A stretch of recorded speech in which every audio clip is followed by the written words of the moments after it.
Hello, everybody, and welcome to the LFC Transfer Room. I hope we are all doing well. Welcome back. It's another episode of the chat room. Whatever it is, it's just me talking to you guys. It's not to sound like a broken record, which I always do. It's that time of year, isn't it? It's the first international break. The season's barely gotten started, and we're suddenly broken up. So, not a great deal to talk about. I mean, to be honest, it's kind of a blessing, isn't it? Talking about the culture at our club and what have you. Man United today, nothing going on. All their players away on international duty, and they're having to deal with a leak from Harry Maguire, of all people, trying to blame his poor performances, not on him just being not a very good centre-back, but on the likes of Varane, David De Gea. So Man United are dealing with that. Obviously, all of their fan channels are rigorously discussing and raging about that as we speak.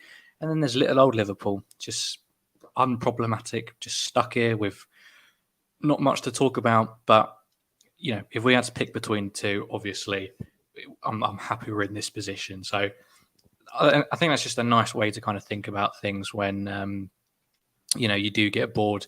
At least there are no stories about us, because stories in this time when there's an international break just means there's something wrong at your club.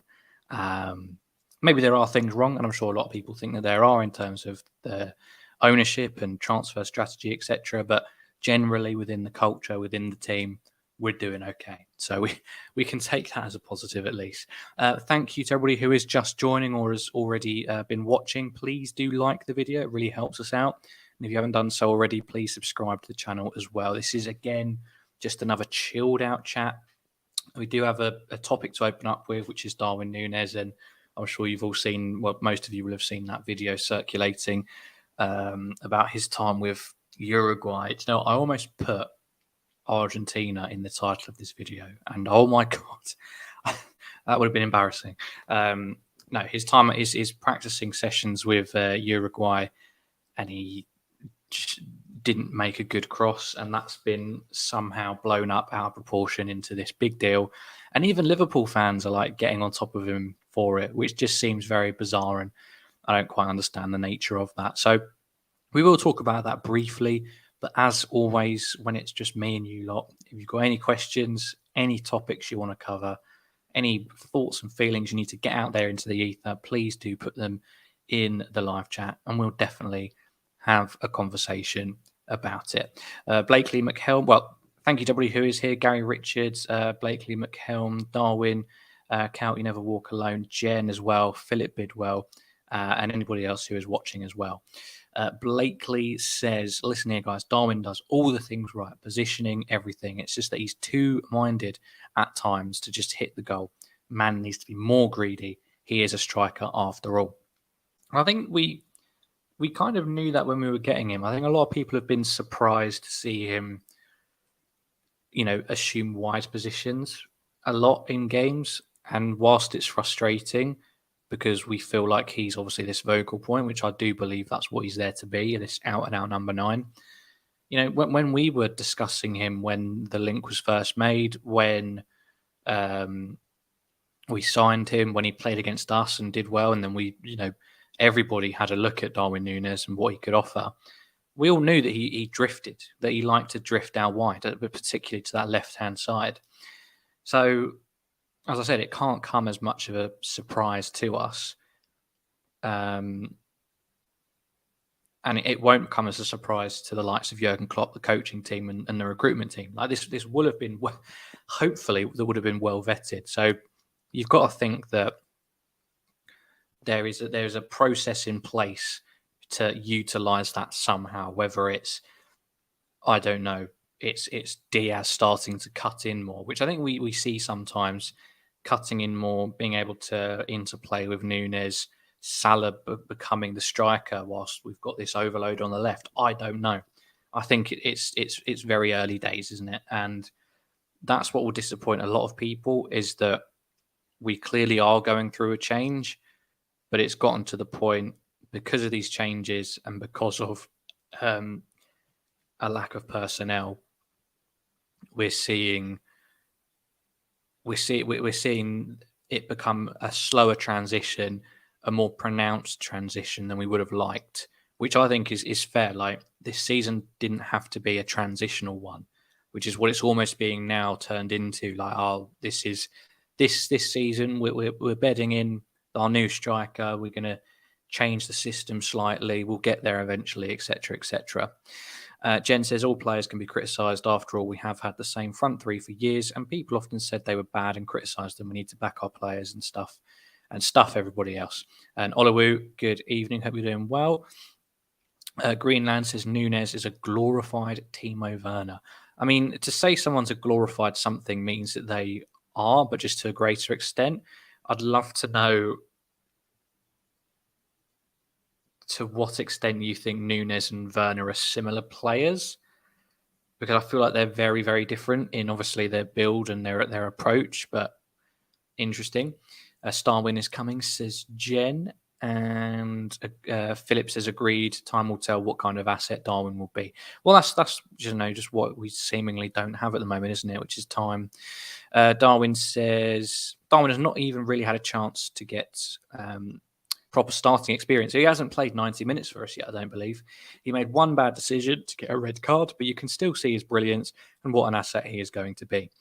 I think we've all noticed it. He is super, super keen to impress and to do well, and to, like, he obviously knows this is his big shot, maybe sooner in his career than he expected. He's still in his early 20s. There's still growth to be had. He's nowhere near his prime yet, but you can tell he's very keen to impress. And I always get the feeling that, I think this is probably shared amongst some of you, that he is always almost trying too hard. And I thought getting that goal against Man City would relax him, and I thought getting that goal against Fulham would also chill him out a little bit. But it doesn't. I mean, I haven't watched him too in depth in the games that he's come on as a sub since that red card, but it still feels like there's an element of him trying too hard. And I just wish, and I hope that very soon he can get out of that and just relax and just play his natural game and do what he's being instructed to do, etc. I see how Haaland plays, then I look at Nunez and cry. Well, now, but I don't think that means we should give up on him and assume that it's been a bad signing. Like, it's September 21st. I think he deserves a little bit more than that, doesn't he? The front three don't interlink with each other. Diaz has been great, but he has to do everything himself. Same with Salah, same with Diaz. And I don't think that's a problem of any of the three. And I don't think it's a problem of, well, it is a problem of the system. I think it's a new system. We haven't had an out-and-out number 9, a forward-thinking number 9. And we have changed to accommodate that, because clearly Jurgen, whoever, feels that is the way forward. That is the next evolution of this team. So I think we just need to reserve judgment for a little bit as well. I know Haaland's in his early 20s. I mean, I'm not saying that Nunez is better. I haven't said that at any point. And he's a very different player to Haaland. And he may be it's not always, it's a marathon, not a sprint. And I'm not suggesting that Haaland's going to tire out anytime soon, although he may get injured. But Nunez can still do a job. A massive one. I mean, we're just going into this with a negative outlook already. I don't compare Nunez to Haaland. I know a lot of us did that in the summer, and we look a bit stupid now, but that's over with. We know what we've got ourselves into. We just need to relax. Most players haven't had a great start to the season. Nunez is amongst them, but you can see the work rate is there. You can see the desire to improve is there. We've got to give him time. Absolutely. Nunez is yet to play a full 90 minutes. He's more criticised than players that he missed on a weekly basis. And Gary says one repeats always on the Starwin Express. He will come good. He will come good, mark my words, says Gary. Judge Nunez at the end of the season. I think that's a sensible metric. I mean, it will become clear as the season goes on whether it's a success or not. But in terms of casting a judgment, you got to give him a season. At least you've got to give him a season, see what we're dealing with February, March, April time. And either way, he's going to get goals for us this season. I would be stunned if he doesn't get 15 goals. If he gets less than 15 goals, then maybe I'd call him a failure. But this season, I think 15 goals in all comps is fine. Is honestly fine, because we're clearly tweaking things and moving into a new setup. Maybe I'm being too generous there. That's just off the cuff, so don't judge me too much on that. Thank you to everybody who is just watching and just joining as well. Please do like the video; it really helps us out. You can also press that subscribe button. We go live every night at 7:30 for just general chatter like this one, daily news, pre-match previews, post-match reaction, match watch-alongs, transfer news, transfer analysis, player analysis, everything live every night 7:30. So please do subscribe. You can also become a member if you'd like to support us that little bit extra for a small monthly fee. You can get access to exclusive badges and stickers to be used in the live chat and show off your membership. And the more members we get, we'll then look to start providing more content for you as well. So member-only streams, exclusive pre-access to videos and content, etc. So please do consider it.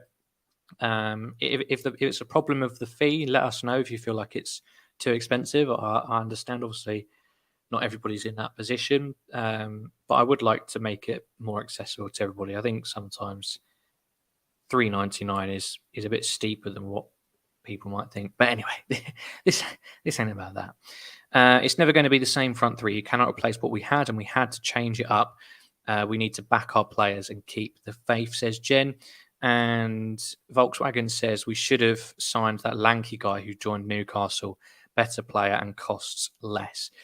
Would he have cost less coming to us? And why didn't we sign him? It's an interesting question, and I'll put that one back to you. Why did Klopp only want Darwin Nunez? Nunez performs well with a good midfield, which we don't have, says Oliver. Good point. And I don't think true Liverpool fans are on people's backs. If you are true, then you back the team. Yeah, I mean, I understand. I think it's a fine line, isn't it? You can criticize the players when they have a bad performance, but yeah, I agree.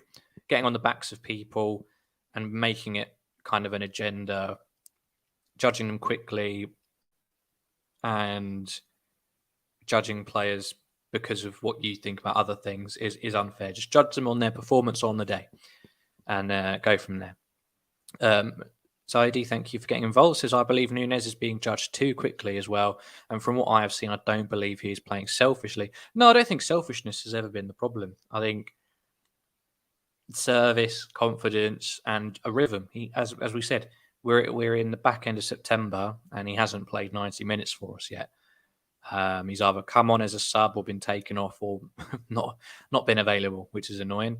To be fair, it's not just down to Nunez. The whole team hasn't quite been firing on all cylinders, which obviously has an impact on Nunez. Exactly. We're starting to understand each other now, Volkswagen. That's exactly what I'm trying to get at. It's a team game. And yes, Nunez has had chances that he hasn't taken, but he's taken some other brilliant ones, and that is to be expected. You're not going to score everything.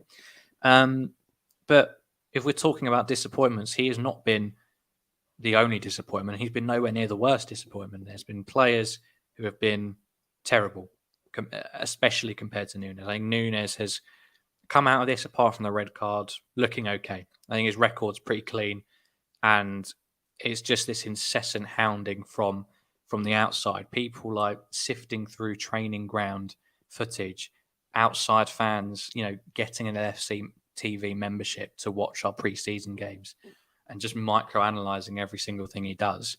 It's sad, but it's leading to this, even we're starting to question him because we're seeing this extremely filtered look of what Nunez is. Like, I'm sure in that exact same training session, he scored some bangers, did some beautiful skills, nice interplay, but we don't see that. We only see the bad stuff. which it's a training session, by the way. Can I just say that? If you go to a game, right, and you watch their shooting drills before they line up, before they go into the changing rooms, you'll sit there and you'll think, I could play for this lot. The shooting drills, even bloody Ronaldo in a shooting drill before a game in the pre-match warm-up, he'll sky it 9 times out of 10. It's no different to what Nunez has done there, but agendas and all that kind of stuff kind of gets in the way of any logical thought. If Thiago and Arthur play with Nunez, I see Nunez performing well. I think a lot of people are certainly warming to Arthur, especially now that myth has been dispelled about Jurgen not wanting him, and it's come out that he's hired this nutritionist and physiotherapist, and he really sees his future being here, which is nice, and I do hope it works out for him. Just can't imagine how people who want us to sign 2 or 3 midfielders would react unless he really shows up and does something spectacular. Bojack says, I don't care how good or bad Nunez turns out to be, as long as Sleepy Joe Gomez doesn't take to the pitch again. There'll be another day. There'll be another day for Gomez, honestly. I hope you're doing well, Bojack, and enjoying this international break somewhat.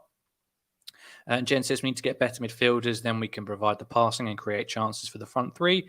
And also the remaining front 2 need to step up. Unpopular, but how did Arthur play today? Oh, yes, they played yesterday, actually. I don't really know what I'm searching for here. Arthur, has anyone watched that game? I don't think it was on LFC TV.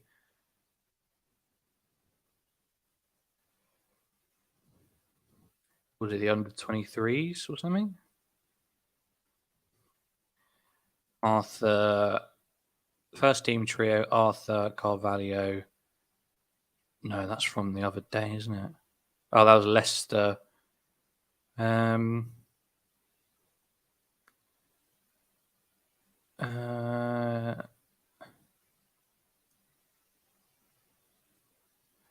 Yeah, there's nothing about his performance, but then again, I don't feel like those kind of games are for performance. I don't know.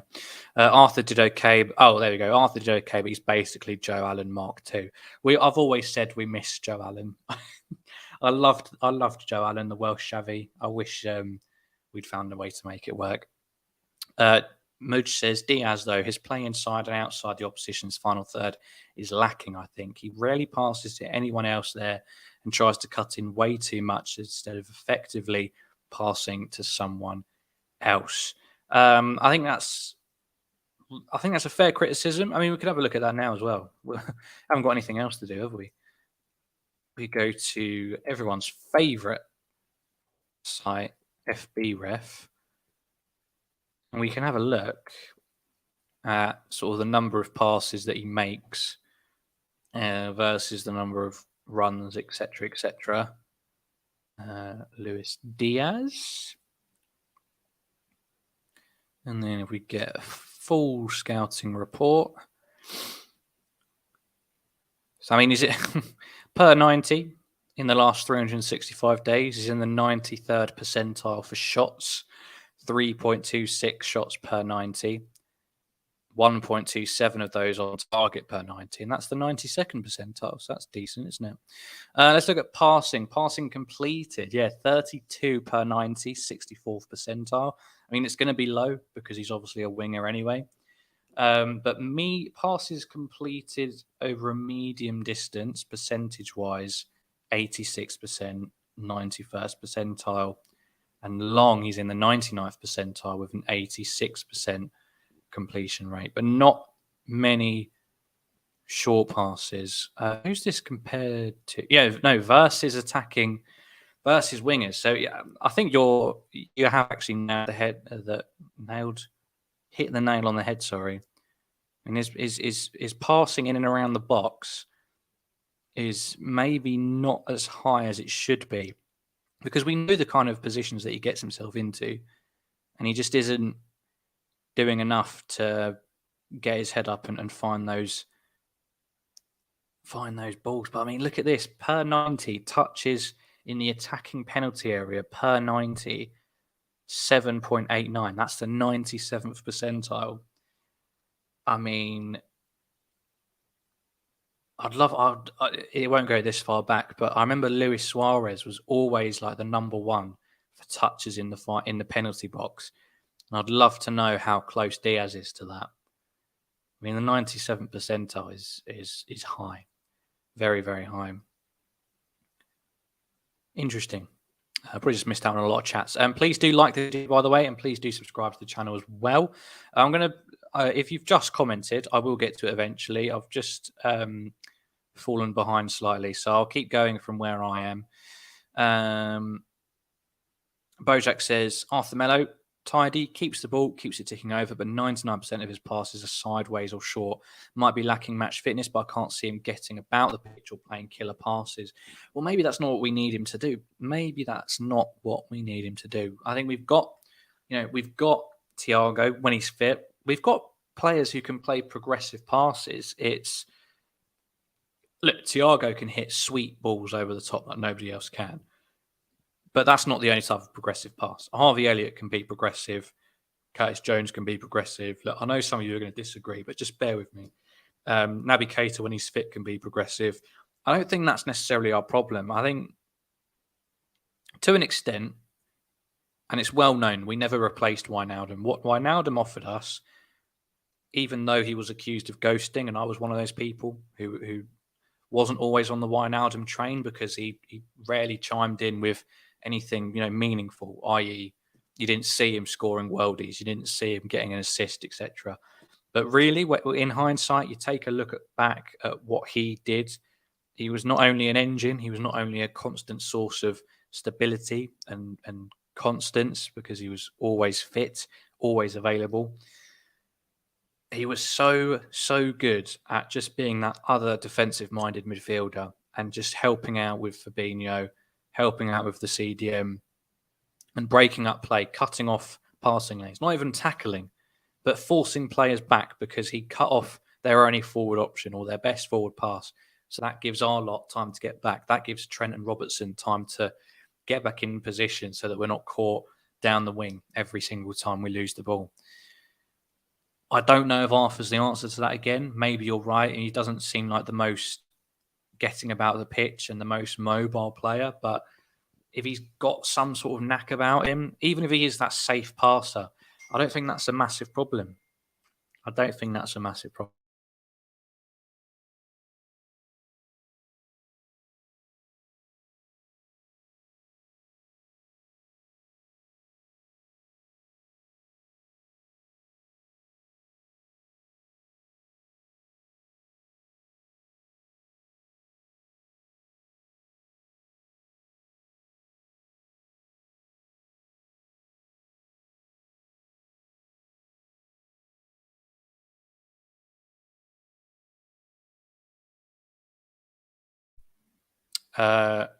Sorry for that. I should be back now.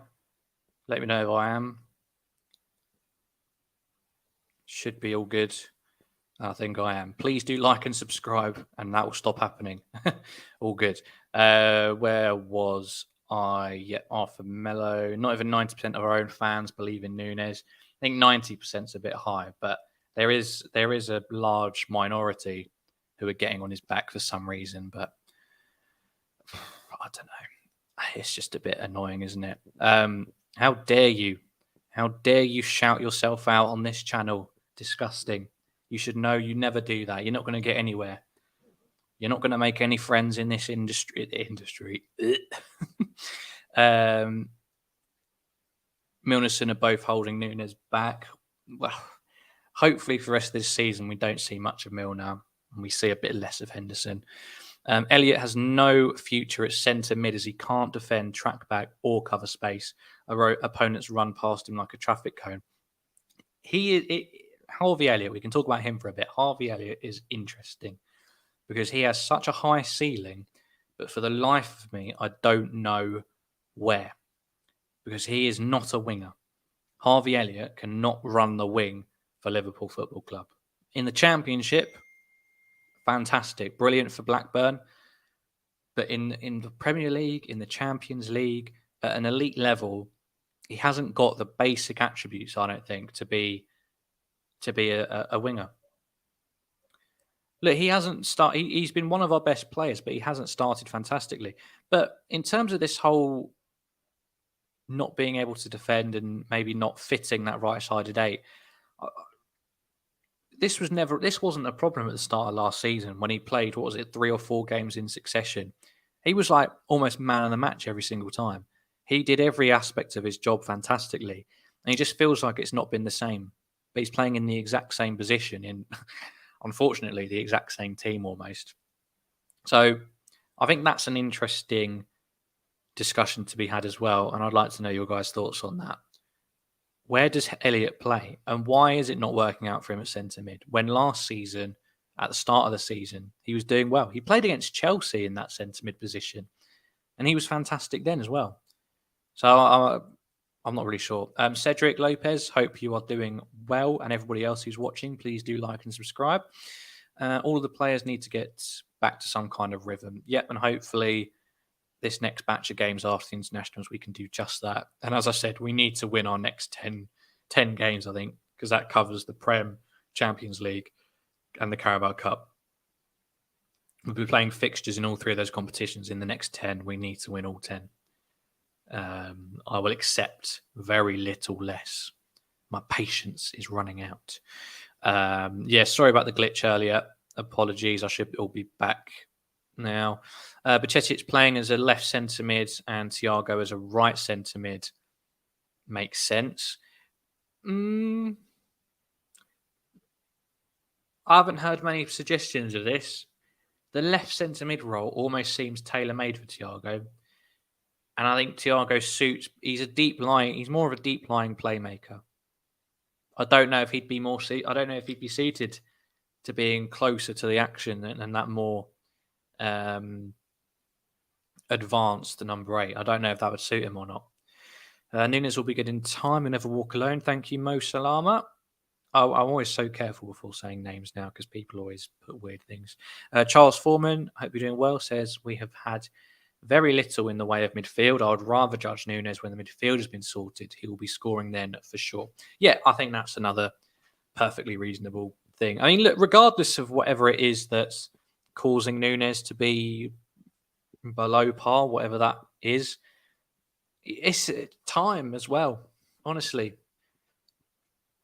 to just look a bit more suitable. Because, I mean, Diaz doesn't always get the help that he needs, but he's still able to provide that spark and be that player that gets people on their feet because that's just who he is and that's his natural technical ability, isn't it?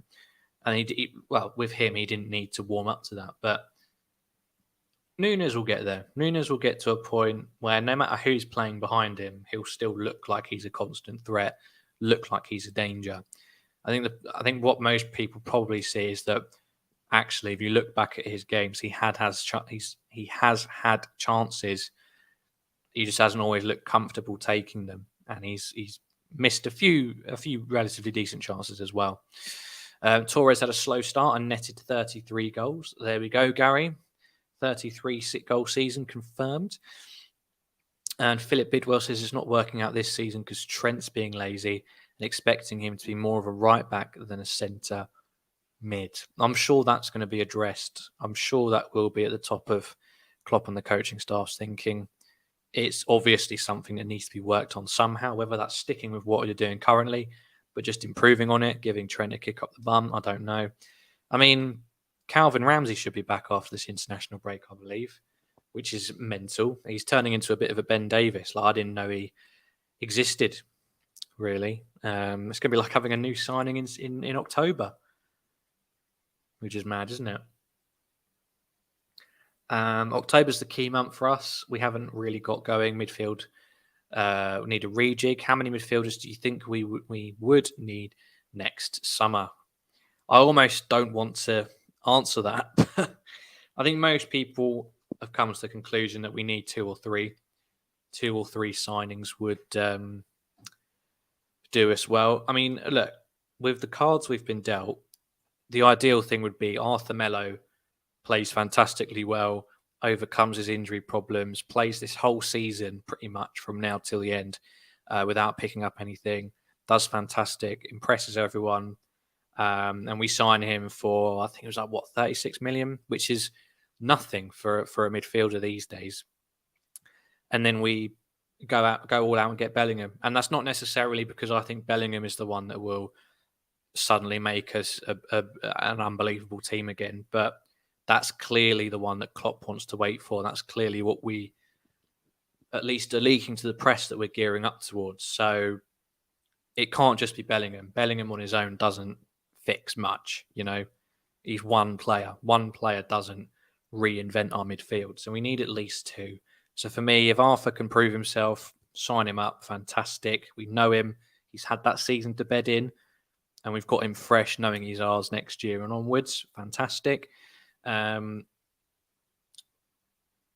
then get Bellingham in, because that's what Klopp obviously wants to do. He's rejected several players who could have done a job for us because he wants Bellingham so badly. So we'll see.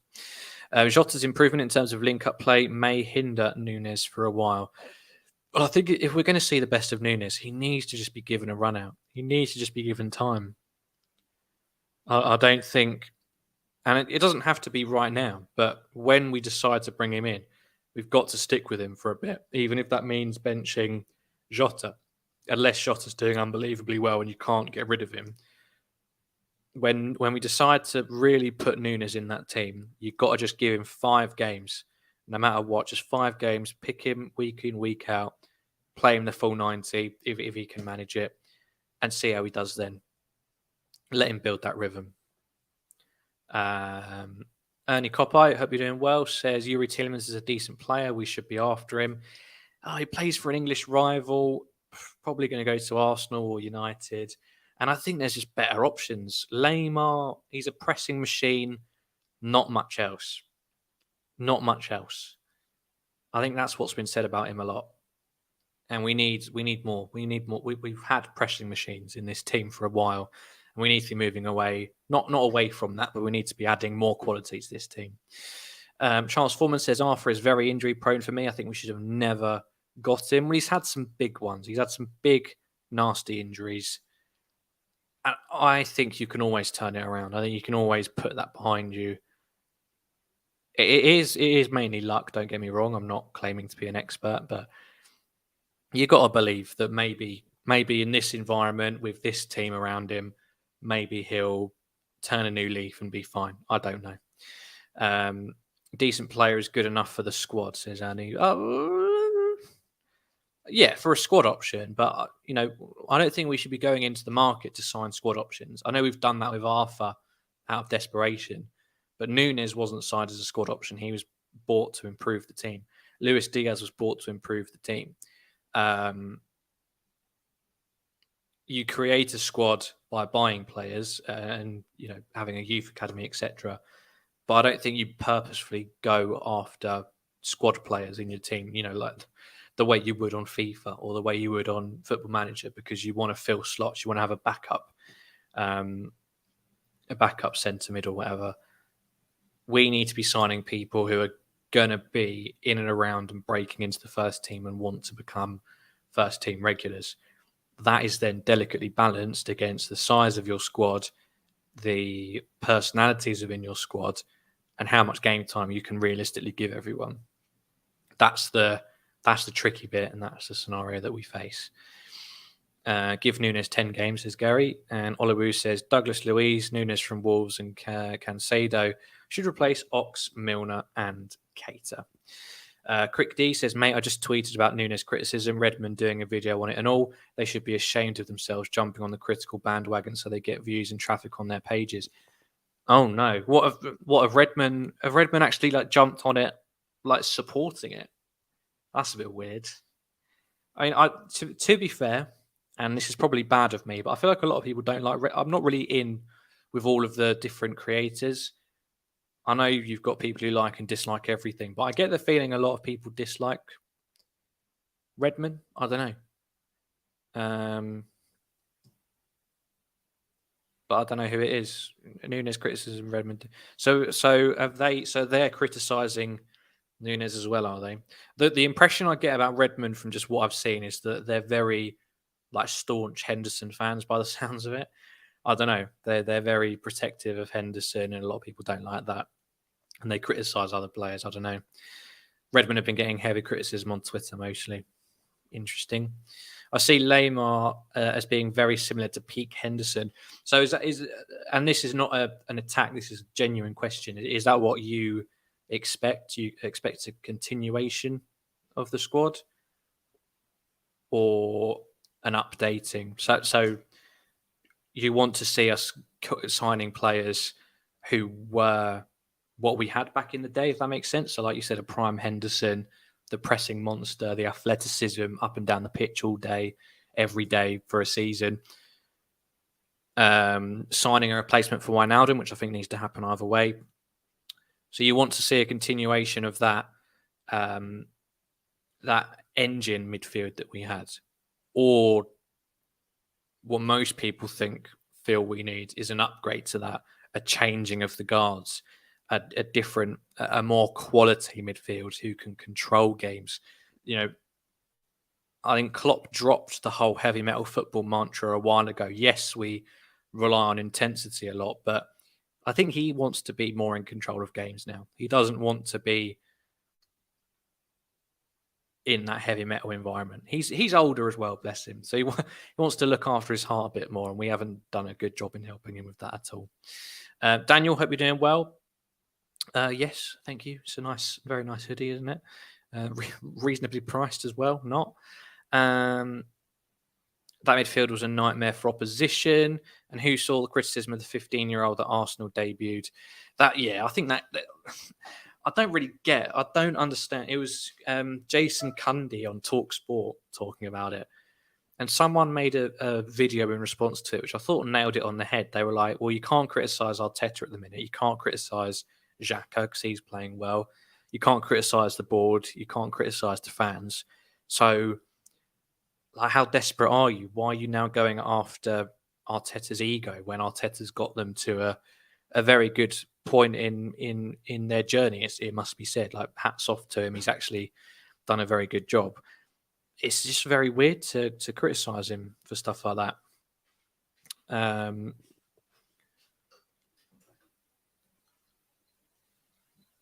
Yes, that's our midfield. Isn't for flair players, says Ernie. And Crick D says Tielemans free in January. McAllister also. Noni Maduoki to give, I don't know who that is, to give Salah a bit of competition. Jota from Celtic, good replacement for Bobby. And a big centre mid signing Federico Valverde. Kempachi says, will Southgate use Trent in midfield against Italy or Germany? Hopefully not. Hopefully not. Dan says, I reckon it's time for Liverpool to find a top defensive right back and move Trent to midfield, because not only that's his natural position, you can tell he'll be more free. I still disagree. We've seen how good he can be offensively and defensively. We've seen that he can do. We've seen that he can do both roles. I think just because he's had a bad start this year doesn't mean that we suddenly have to change everything. I've always disagreed with moving him to midfield, and I still do now. I acknowledge he's had a bad start to the season, and he has looked defensively very fragile, but overall,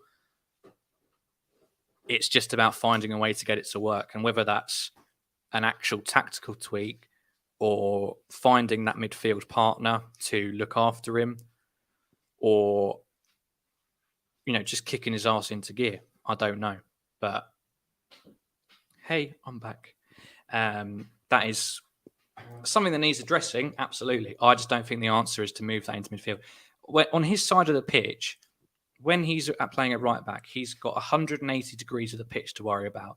So when he gets into those positions in the half, well, not in the half space, but you know what I mean? When he puts those deeper crosses in, he's got this ability to just look in front of him because there's going to be nobody behind him and nobody off the side of the pitch. So he can pick his spot. He can judge the game from there and work his magic. And when he does that, he may well decide, I'm going to drift in now and pick up a space there. Not sure what that is. He may decide to pick up a space there. If you start him in midfield, his constant game is in a 360. And I don't think, you may not think he's got the capabilities to defend, although I think history tells you otherwise. But I don't think he's got the ability to play on a constant 360. Like, it is such a hard job. Thiago is a master at it. Fabinho is brilliant at it most of the time.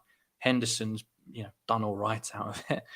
But I feel like it's very different, and we mustn't underestimate how different it is to actually be a midfielder rather than a right back who cuts in. I think there's a big difference there. Crick D says TalkSport are owned by the Sun. Enough said. Yeah, well, exactly. I mean, their whole mantra is purely about outrage and clicks. There's nothing wrong with wanting clicks. We want clicks. That's why titles are all caps locked, and sometimes we exaggerate what's in the title, what have you. But as soon as the stream starts, we're normal people talking about normal things, and we just say what our actual opinions are. We're not Gabby Bonlahor going Steven Gerrard or Scott McTominay.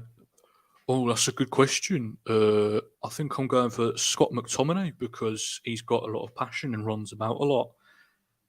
Yeah, terrible Agbonlahor impression. But we're not here just to say whatever comes into our mind, and that what we think will cause the most stir and conversation for the sake of it.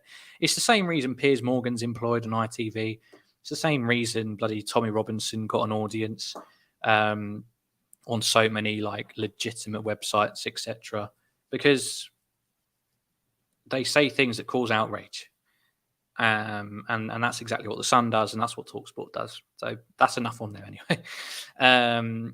We aren't getting Valverde, honestly. Yeah, I mean, I've never believed the Valverde rumours, if I'm being honest with you. It seems a bit unrealistic. Michael Corleone, hope you're doing well, says, I will support everyone. What worries me about Darwin is his basic fundamentals look so bad. I just don't think he fits in. Jota should start until Darwin proves he offers more. Yes and no. I think Darwin needs game time to prove that. But I get what you're saying. It's hard to argue, isn't it? Trent was at right back when Liverpool won the title. He just needs to read the game better and make better decisions. Is Nunez being judged unfairly against Haaland, who is basically the finished article anyway? Yeah, I mean, look, when you just line them up next to each other, obviously Haaland is a million times better, and he is in a better position right now in his career. And I don't think Darwin Nunez is ever going to be as good as Erling Haaland, because Haaland is just a goal scoring, he's just an output machine, like clinical. I said this about Nunez. I say he's an output machine. He shoots a lot, and that is great. We need that. Don't get me wrong. Can he ever get up to Haaland's level? I don't know. But the good news is time is on his side, and there is a rush, but he doesn't need to be the finished article right now. He doesn't need to be.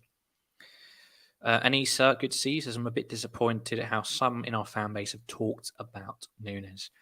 Yeah, I think the fact that I think it's almost understandable that opposition fans are doing it because they want to sabotage, they want to, laugh at anything that they can. The lengths they've gone to do that is a bit weird, but the fact that we're seeing it and some of our lot are going, yeah, actually, he's a bit shit, isn't he? Based on,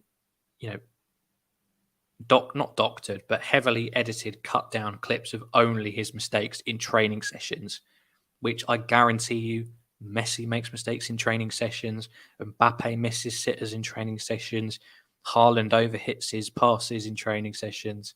This isn't new. This isn't like breaking news or anything.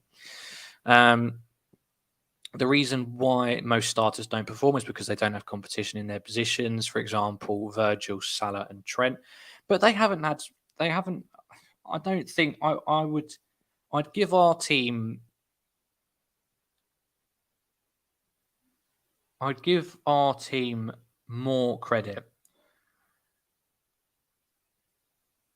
I'd give our players more credit. I think they've earned it through what they've given us. I think they earn more credit than to believe that they're slacking off, even without meaning to or without realizing, like subconsciously. Salah is such a determined player. Like, he wants everything. He wants the Ballon d'Or. He wants the Golden Boot every year. I don't think that's his issue. Trent, maybe to an extent, and Virgil, I don't know. But I'd like to think it's not that. But maybe I'm giving too much credit. I don't know. Play Jota behind Nunez in the hole. Don't know. I don't think we've got a double pivot in us. Please do like the video and please subscribe as well, everybody. I'm not disappointed because I'm disgusted at some of our fan base talks about Nunez, says Philip, and Anissa says the media hypes this Nunez versus Haaland rivalry. I know he would get protests when that happened. I mean, to be fair, we also stoked that fire a fair bit. Not all of you, but I know some of you were in streams when we were going, yeah, I think it's so embarrassing. I can't watch them back. But there were streams in the summer where we were genuinely like, no, look, I think Nunez could be like as good as, even maybe better than Haaland, because Haaland is going to get injured and Haaland's going to struggle to adapt to a faster league. Yeah, no, I think Nunez is the real deal, and it didn't work, and it wasn't true, and we have been left with mud on our face. But maybe it wasn't our fault.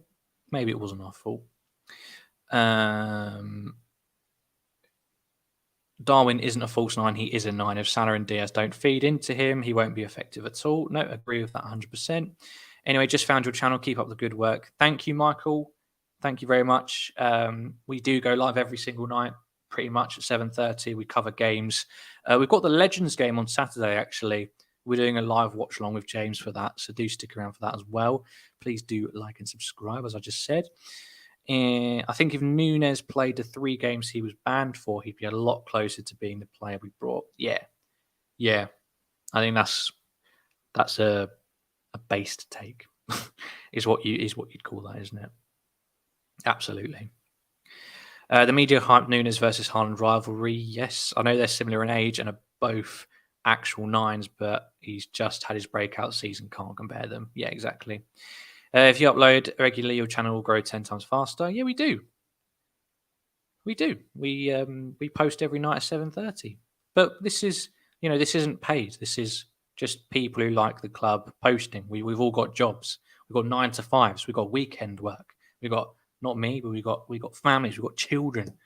We can't be posting every single day. This isn't a full-time thing. But we try our best. And we post clips as well sometimes, and we make specific videos as well.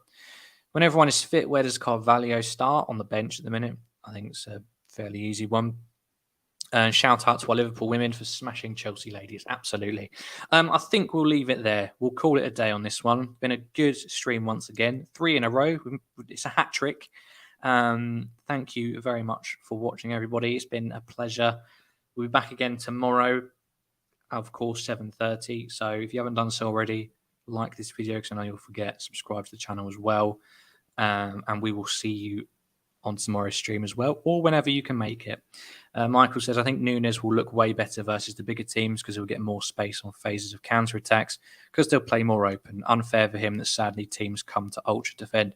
Well, that's where we're not using him to his best, isn't it? Like, why are we not getting more crosses up high? I mean, this season, every time Trent gets to the byline, he cuts it back along the floor.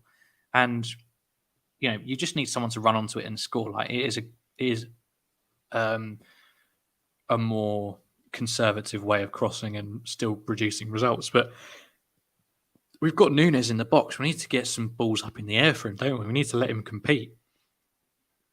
So hopefully we'll see that as well against those, more defensive-minded teams.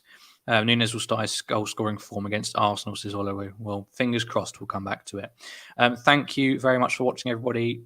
Please take care, like and subscribe, and we'll see you tomorrow. Take care.